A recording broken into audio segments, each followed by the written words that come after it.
안녕하세요. 주인 이프리입니다. 1월 위 마지막 주 잘 보내고 계신가요? 드라이브 가기에도 산책을 가기에도 참 좋은 날씨네요. 겨우내 움츠렸던 몸을 펴고 정기적인 장거리 도보여행을 계획하고 있는 이프리입니다. 새로운 기업 영상을 하나 더 만들어 올리고 2021년 1월도 고이 마무리하겠습니다. 자, 시작해 볼게요. 오늘 다룰 기업은 코넥스 상장사 셀젠텍입니다. 현재 시총은 649억이네요. 셀젠텍은 바이오 기업입니다. 엔솔바이오사이언스, 아리바이오에 이어 세 번째로 다루는 바이오 스몰캡이 되겠네요. 바이오 기업들은 산업 특성상 코스피, 코스닥보다는 코넥스 비상장 기업에서 시총이 매력적인 보석 같은 기업들을 조금은 더 쉽게 찾아볼 수 있습니다. 그러다 보니 채널 내에 다루게 된 세 곳의 바이오 스몰캡 모두 코넥스 혹은 비상장 기업이네요. 저는 바이오 산업을 애정합니다. 따라서 바이오 스몰캡들도 꾸준히 쌓아가겠습니다. 바로 다트로 가보겠습니다. 다트로 들어가니 가장 위에 지정자문인 계약 변경 이슈가 공시되어 있네요. 하이투자증권과의 계약을 해지하고 하나금융투자와 신규 계약을 했다는 것입니다. 상장 주관사를 변경했다는 것이죠. 관련 기사도 나와 있네요. 셀젠텍이 올해 코스닥 이전 상장을 목표하고 있는데 이번에 지정자문인으로 신규 계약한 하나금융투자가 셀젠텍의 파이프라인과 유사한 기업인 녹십자랩셀, 박셀바이오 등을 성공적으로 상장시켰기 때문이라고 나와 있네요. 그리고 코스닥 이전 상장 방법에 대해서는 새로운 주관사인 하나금융투자와 협의할 예정이라고 밝혔네요. 제가 셀젠텍의 사업 현황을 대략적으로 봐보니 셀젠텍은 어쩌면 기술 특례 상장이 아닌 성장성 특례 상장 혹은 신소기전 상장을 추진할 수도 있어 보입니다.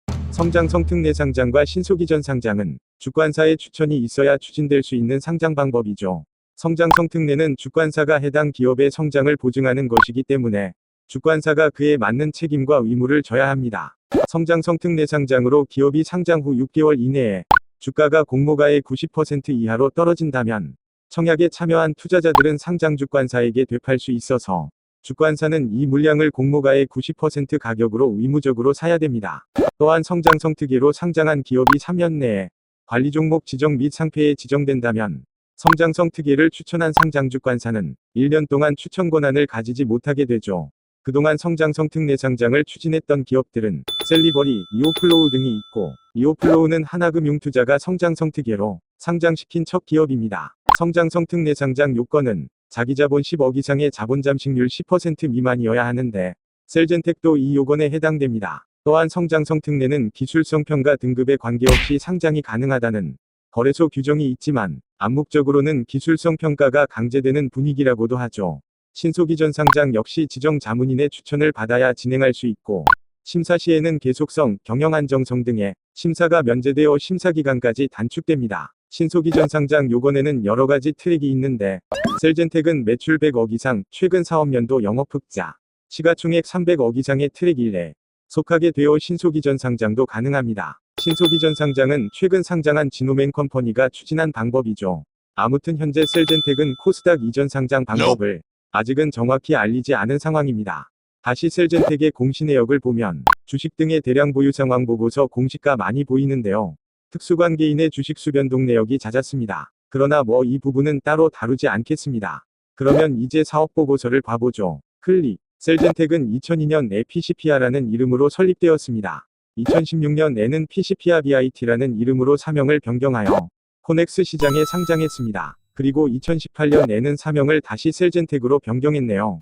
본사 소재지는 R&D 센터가 있는 오송입니다. 19년 말 기준 총 주식수를 보면 보통주만 있네요. 우선주와 자사주는 없습니다. 주식수가 상당히 적군요. 후에 IPO 공모주 발행을 감안하더라도 상당히 적은 주식수입니다. 추가로 주식을 발행해야 할 것 같다는 생각이 드네요. 유통주식을 봐볼까요? 최대주주 및 특수관계인의 지분을 봐보겠습니다. 19년 말 기준 최대주주 및 특수관계인의 지분은 44.57%입니다. 게다가 5% 이상 소유하고 있는 주주들도 있습니다. 이외의 작은 물량들도 있겠지만 그러한 물량들은 사업보고서상으로 파악하기는 힘드니 이것들만 단순 계산해본다면 총 주식수인 391만 9,548주 중에서 65.44%는 주인이 있는 것입니다. 대략 유통주식은 135만 4,595주가 되겠군요. IPO 시 공모주 발행을 고려해도 턱없이 적은 유통주식 수입니다. 무증, 유증과 같은 증자로 추가 주식 발행이 필요해 보이네요. 자본금 변동 사항을 보면 유상증자와 액면 분할이 보이긴 하지만 다소 깔끔하네요. 최대 주주 및 특수관계인의 높은 지분율도 그렇고 다소 깔끔한 자금 조달 내역들도 그렇고 사업상 자금난을 크게 겪어오지는 않았던 것 같네요. 자잘하게 발생되는 우선주의 보통주 전환 및 전환권 행사 등이 없어서 더 깔끔하긴 하네요. 밑으로 좀 더 내리면 미상환 전환사채도 보이는데요. 셀젠텍은 2018년 6월에 최초로 전환사채를 발행했고 현재까지도 그대로 남아있네요. 발행가액 5,990원 기준으로 전환 가능 주식수가 약 100만 주인데 이것까지 감안하더라도 셀젠텍은 추가 주식 발행이 필요해 보입니다. 셀젠텍 경영진들이 자본금과 자기자본 그리고 사업계획 등을 고려하여 어떠한 형태로 추가 증자를 할 것인지 결정할 수 있겠네요. 잠시 260억 규모의 전환사채를 보자면 만기 이자율이 5%인 전환사채네요. 요즘 계속 빵빵 채권들만 봤었는데 셀젠텍의 전환사채는 채권의 기능을 상실하지 않았네요. 12 투자자들은 만기 시 5%의 이자 수익을 볼 수 있습니다. 그리고 이렇게 조달한 60억 중 50억은 시설자금, 10억은 운영자금으로 사용한다고 했었으나 더 최근 공시된 기업 현황 보고서를 보면 연구개발에 25억, 건물 신축에 35억을 사용했다고 나와 있네요. 그렇게 하여 5송의 R&D 센터가 지어진 것입니다. 당시 이 과정에서 조금 이슈가 있었던 것 같네요. 셀젠텍이 18년 2월 19일에 R&D 센터를 설립하기 위해 토지를 매입하는 계약을 체결했었는데 셀젠텍이 이 계약을 한 달 늦게 공시했고 이는 코넥스 규정에 어긋나게 되었습니다. 공시제도의 요건인 신속성에 위배된 것이죠. 따라서 한국거래소로부터 불성실공시법인 지정이 예고됐고 공시위원회 등의 절차를 거쳐 결국 불성실법인으로 지정되어 벌점을 부과받았었네요. 참고로 벌점이 8점 이상이면 1일 동안 매매가 정지됩니다. 당시 셀젠텍의 토지 매입 계약을 살펴보면 의도적으로 그랬다기보다는 셀젠텍이 잔금일에 맞춰 공시를 하는 줄 알았던 모양이네요.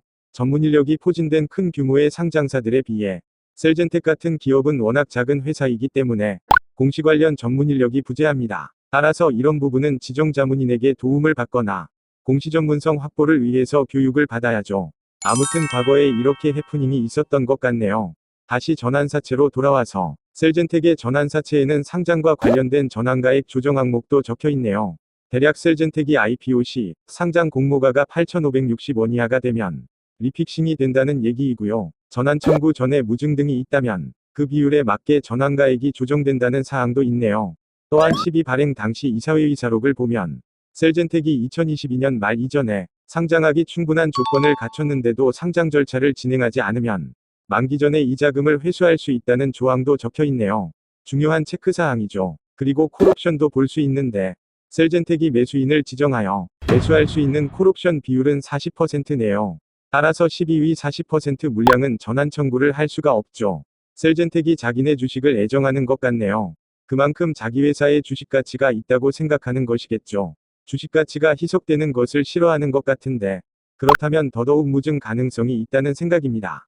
상장 전 사업상 필요한 자금은 유증이나 매자닌으로 조달할 수도 있겠지만 유통주식 증가로 인한 매매 활성화 및 가치 제고를 위해서는 무상증자를 할 가능성이 높다고 생각되네요. 그리고 이 전환사채 투자는 여러 명의 투자자로 구성된 것 같네요. 자, 다시 사업보고서로 돌아와서 이번에는 재무제표를 보겠습니다. 사업보고서보다 더 최근인 20년 8월에 공시된 기업 현황 보고서가 낫겠군요. 카인드에 들어가서 기업 현황 보고서를 보겠습니다. 자, 클릭. 셀젠텍은 종속회사가 없습니다. 따라서 개별 재무제표로 봐야겠네요. 자산 부분을 봐보면 현금 자산이 줄었고 매출 채권은 늘었네요. 증가하고 있는 매출 때문이라고 생각됩니다.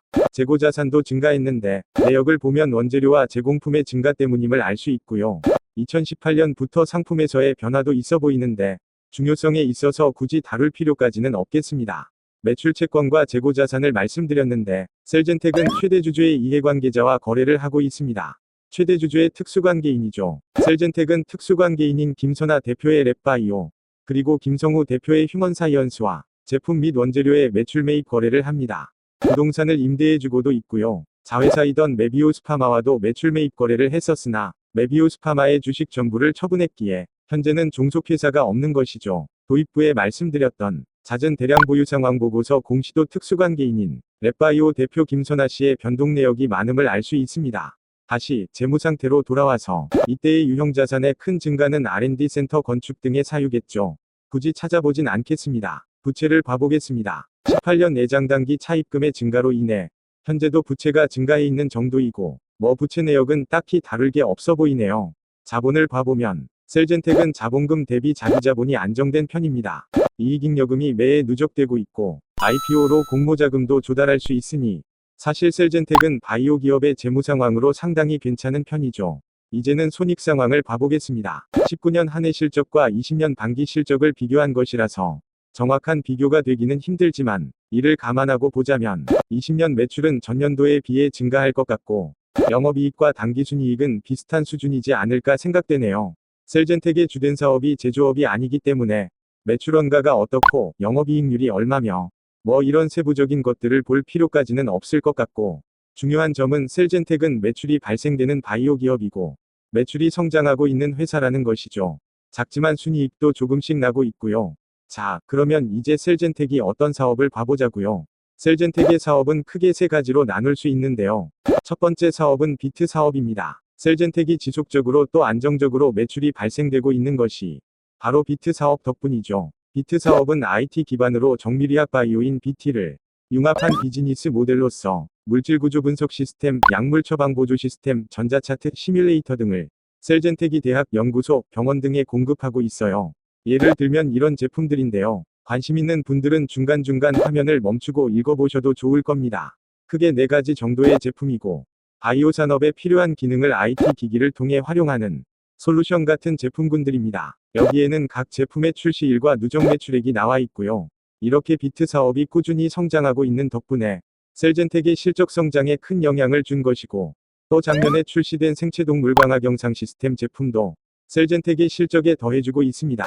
이것의 제품명은 FOBI인데 동물 시험 단계에 필요한 분석 장비로서 암, 줄기세포 및 신약 개발 관련 연구에서 생체 내 형광 영상을 통해 위치와 양 등을 측정할 수 있는 정량, 정성 분석기기입니다. 두 번째 사업은 정밀 의료 사업입니다. 개인의 유전자 정보와 개인 건강, 생활 습관까지 종합하여 분석해주는 맞춤형 질병, 건강관리 정밀의료 플랫폼인데요. 이 사업과 관련해서 셀젠텍은 2017년에 과학기술정보통신부의 시스템, 인포메틱스 사업에 선정되어 2026년까지 9년간 375억 원의 연구비를 지원받아서 국내 굴지의 병원, 대학 연구기관과 공동연구를 수행 중입니다. 여기서 필요한 데이터를 받고 처리 시스템을 거쳐서 분산처리 서버에서 최종 결과를 도출하여 임상결정 지원 시스템에 활용되고 실험실 정보관리 시스템을 통해 관리되고 공유 가능 데이터는 정보 요청자에게도 제공되는 그런 개념인가 보군요. 정밀 의료 사업은 현재 유전체 분석 서비스는 2022년에 출시 및 기술 이전 대장암 진단 플랫폼은 22년에 허가 및 시험 서비스를 계획하나 보네요. 자, 그러면 이제 마지막 사업을 봐볼까요? 저는 마지막 사업이 가장 중요하다고 생각합니다. 바로 신약 개발 사업이죠. 셀젠텍은 NK 면역세포 치료제를 개발하고 있습니다. 제가 엔솔바이오사이언스의 세 번째 영상에서 항암제에 대해 간략히 설명을 드리면서 3세 대면역 항암제인 면역관문 억제제와 CAR-T 세포 치료제를 말했었죠.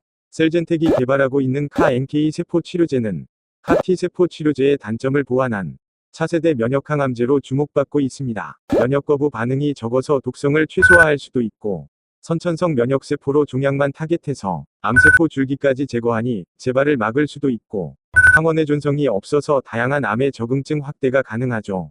그래서 국내외로 아주 핫한 물질이고 임상 1상 단계에서 블록버스터들이 나오는 시장입니다.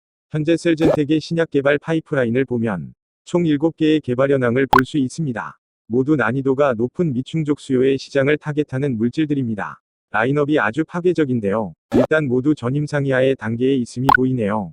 임상 현황이 빠른 것은 아니죠. 그러니 이 가격대이겠지만요. 이 중에서 다발골수종, 비소세포 폐암, 비호지킨 림프종을 타겟하는 물질들이 가장 진전된 상황이네요. 특히 CGT3은 작년에 GLP 독성 실험을 계획한 것으로 나와 있는데요. 추가로 올해 임상 진입 목표로 밝힌 바 있는데 만일 이게 지켜진다면 긍정적이겠습니다. 그 외 물질들도 차례로 진입이 되겠지만 GLP 독성 실험도 진행되어야 하니 아직은 시간이 필요하겠습니다.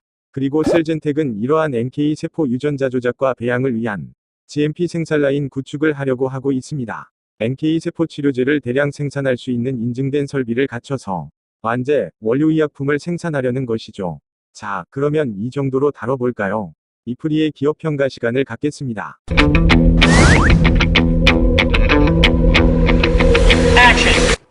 셀젠텍은 사업성 4.5점, 재무건전성 4.5점, 투자가 정기, 잠깐, 현재까지 4.5점이니 점수가 아주 높죠. 그러나 저는 셀젠텍의 평가를 분류하겠습니다. 그리고 셀젠텍은 관찰 기업으로 분류하겠습니다. 셀젠텍은 신약 개발 사업을 제외하더라도 유망산업 분야에서의 성장, 그리고 재무적인 요소와 주식적인 요소 모두 좋습니다. 아주 유망한 회사는 맞지만 셀젠텍도 상장을 계획하고 있죠. 따라서 현재 가장 중요한 신약 개발 사업부의 초기 성과들을 아직 확인하지 못한 점, 또 임상 진입에 시간이 필요해 보이는 점, 그리고 특례상 장방법이 아직 가시화되지 않은 점 등을 고려할 때 시의성이 완전히 들어맞는다는 생각은 들지 않네요. 제가 말한 요소들은 셀젠텍의 상장 성공 여부에도 영향을 줄 수 있겠다는 생각입니다. 즉, 아주 만약에 재수가 없으면 조금은 늘어지는 투자가 될 수도 있겠다는 생각을 해봅니다. 따라서 해당 기업은 확인이 필요할 것 같습니다. 실험 데이터 공개 및 IND와 임상 이슈, 그리고 코스닥 상장 방법을 확인하고 그때 결정해도 괜찮겠다는 생각을 합니다. 따라서 두 가지 요소 중 하나라도 확인되면 그것에 맞게 다시 평가를 해야겠네요. 하이리스크 하이리턴이라고 하지만 모든 경우에 적용되지는 않죠. 하이리스크가 무조건 하이리턴이라면 이는 하이리스크가 아닌 셈입니다. 하이리스크가 로우리턴일 때도 있고 로우리스크가 하이리턴일 때도 덜어 있습니다. 셀젠텍은 아마도 임상 이슈보다는 상장 절차 관련 이슈가 더 먼저일 것으로 생각되는데요. 아마도 이 이슈는 수개월 내 드러나겠죠. 일단은 기술 특례 상장을 추진하는 게 아니더라도 안전적인 상장을 위해서 기술성 평가는 진행할 수도 있을 겁니다. 다만 셀젠텍이 기술 특례 상장을 추진한다면 그대로 보류의견을, 신소기전 상장 혹은 성장성 특례를 추진한다면 긍정적이라는 생각이기에 그때는 다시 평가할 수 있겠습니다. 일단 저는 관찰 기업으로 분류하겠습니다. 자, 오늘도 이렇게 유망한 스몰캡의 기업 분석을 해봤는데요. 이제 2021년 의 12분의 1가 끝났네요. 2월은 일수도 적고 구정연휴도 있어서 더 짧을 겁니다. 계속해서 하루하루 알차게 보내보자고요. 그리고 당부 말씀을 드리자면 저는 주식 리딩을 하는 게 아니니 주가에 대한 질문은 삼가 부탁드리겠습니다. 오늘도 차, 업, 주의 이풀이었습니다. 감사합니다.